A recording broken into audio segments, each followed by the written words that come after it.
Well, hello, Bleeding Green Nation. This is John Stolnis, host of the Eye on the Enemy podcast, and we got a special treat for you here today. Joining us is an Eagles legend, one of the best wide receivers this franchise has ever had.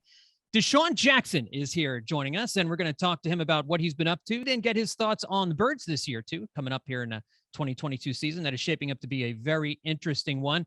DeSean, thanks for joining me. How are you, my friend?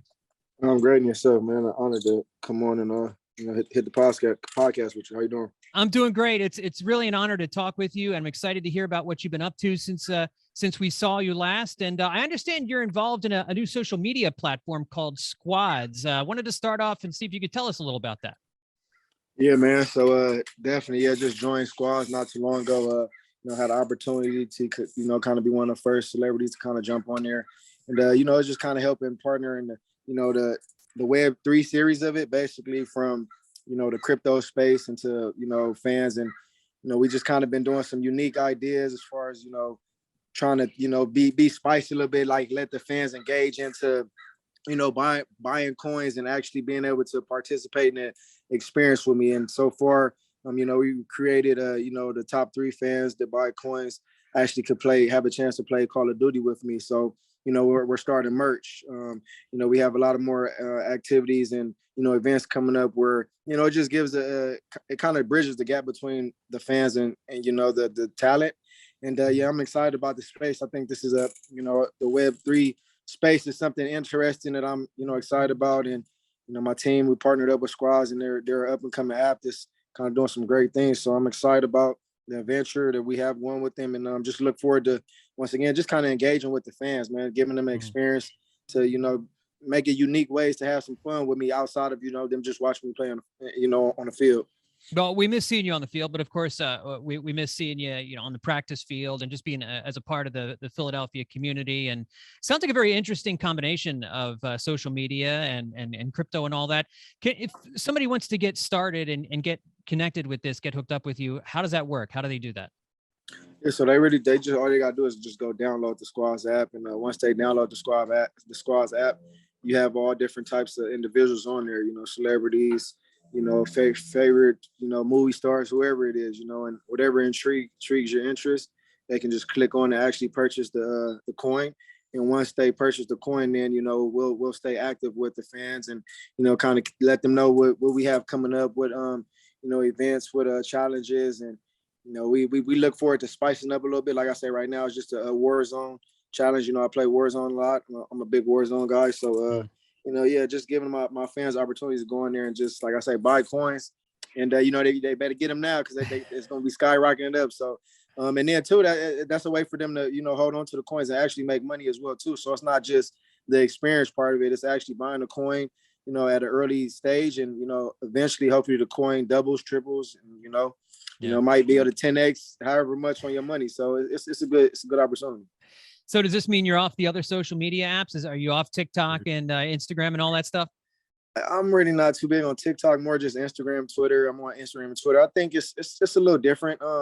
This app is a little different than the Instagram, phase of it. You as far as my, engagement so far, Instagram is more kind of just posting, and just engaging with your fans just so they can kind of see your lifestyle and what you're doing.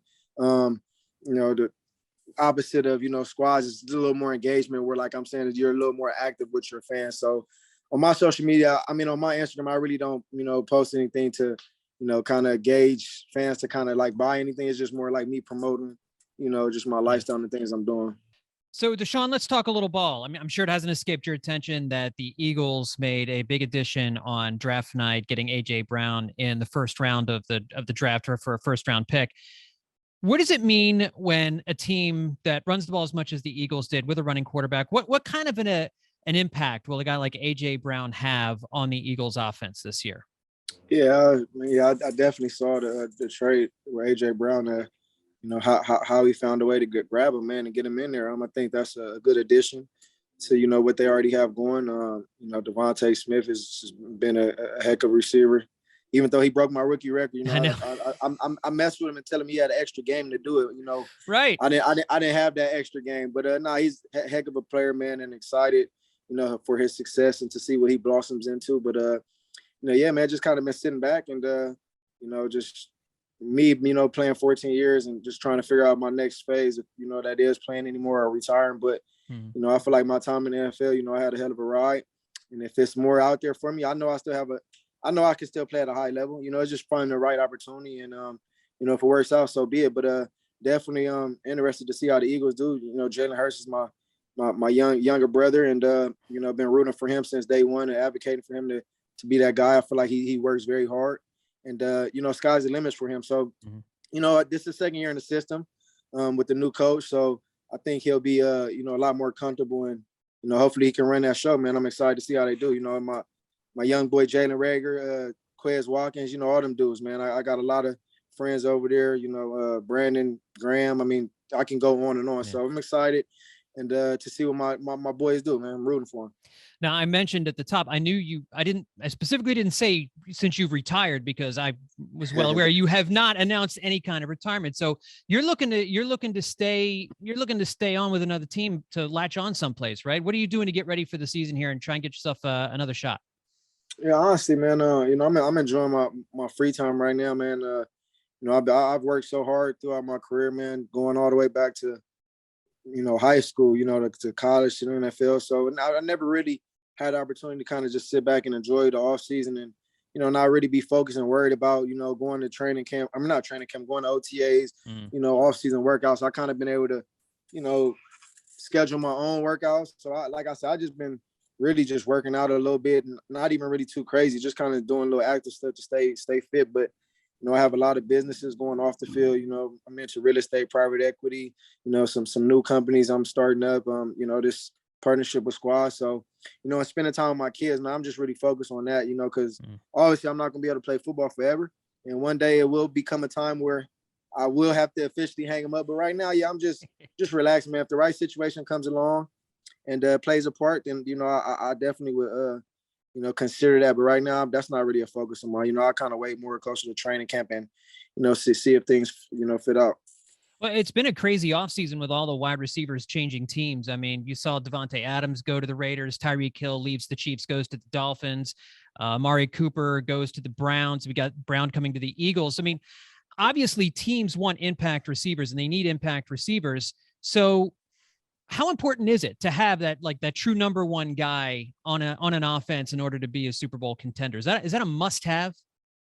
Yeah, I would say, yeah. I mean, I think, having that true number one receiver obviously makes it a lot easier, especially atop a guy like Devontae Adams, who has been proven in this league. Obviously he has a great quarterback, my alumni quarterback with Aaron Rodgers, but yeah, I'm interested to see how he'll do in I can't call it Oakland, but in Las Vegas. Right. I think, it'll be a different transition for him, but I will say, him and Derek Carr, had a lot of history from when they played in college. But yeah, I mean, it's definitely different. I mean, no comparison to Derek Carr and Aaron Rodgers, but I think that connection they had in Green Bay was very special. So I'm interested to see, how it playing off for him, over in Las Vegas. I mean, you got Hunter Renfrow, you got Darren Waller, you got talent over there. You got my boy Brian Edwards, who's a younger receiver that's blossoming into be something special in the NFL. So yeah, I'm definitely interested to see how they'll plan out. Who's the best wideout in the game right now, DeSean? I feel like I can ask you. You're got to be an expert on this. Yeah, that's a great question. Honestly, man, I would honestly have to probably. I think I will have to go with Devontae Adams, man. Honestly, I think his body of work, for the past 6, 7, 8 years, man, has been awesome, man. I like Tyreek Hill. Tyreek Hill's up there. Mike Evans up there. Keenan Allen. I think Justin Jefferson. I think the two young dudes out of LSU, Justin Jefferson and Jamar Chase, are two dudes that I can't forget Cooper Kupp either. I played with him last year. Cooper Kupp. I mean, it's a lot of good receivers. Not good. It's a lot of great receivers out there. But yeah, the NFL's, man, is turned to something very special now, man. Like I looked at when I was coming out.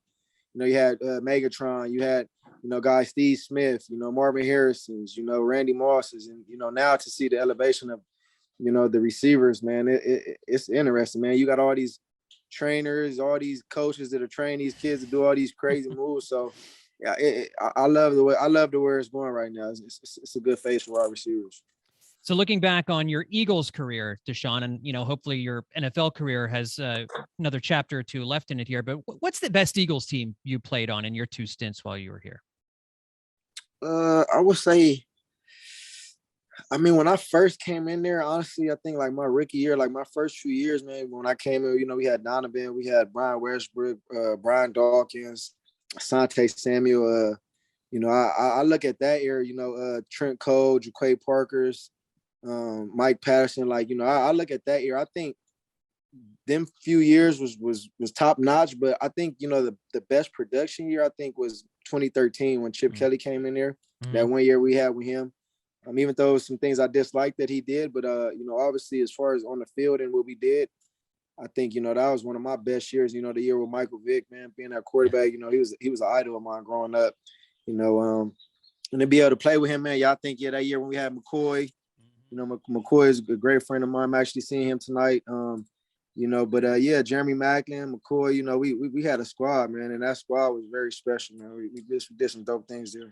It would have been great to see what you guys could have done if you hadn't. If he didn't mess up our team, huh? If he didn't mess up our team, right? That's what I'm saying. Yeah, he definitely changed it around. But things happen, man, and you got to live with what happens. People in charge make decisions, and that's what you got to live with.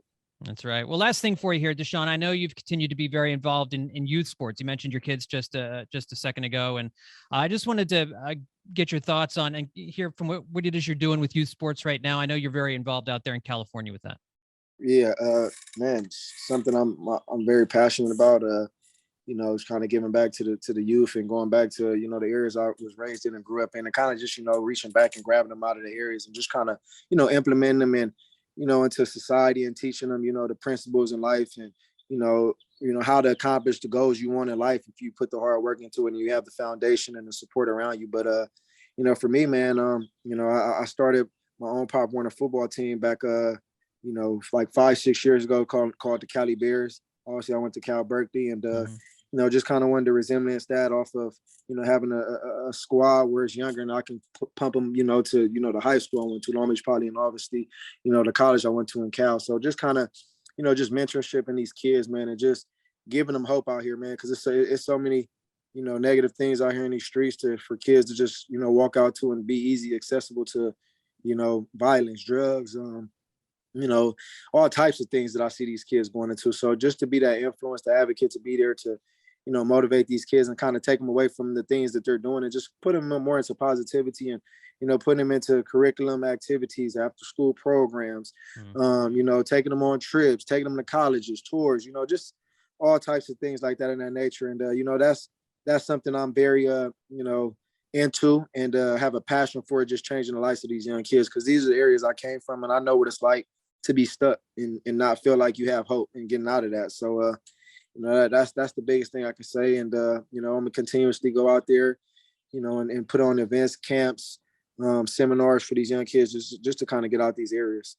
But DeSean, it sounds like you've got a lot going on off the field, but we hope we see you on the field again this year too, man. So it's great talking to you. Thanks for taking some time. I really appreciate it. All right, man. Yes, sir.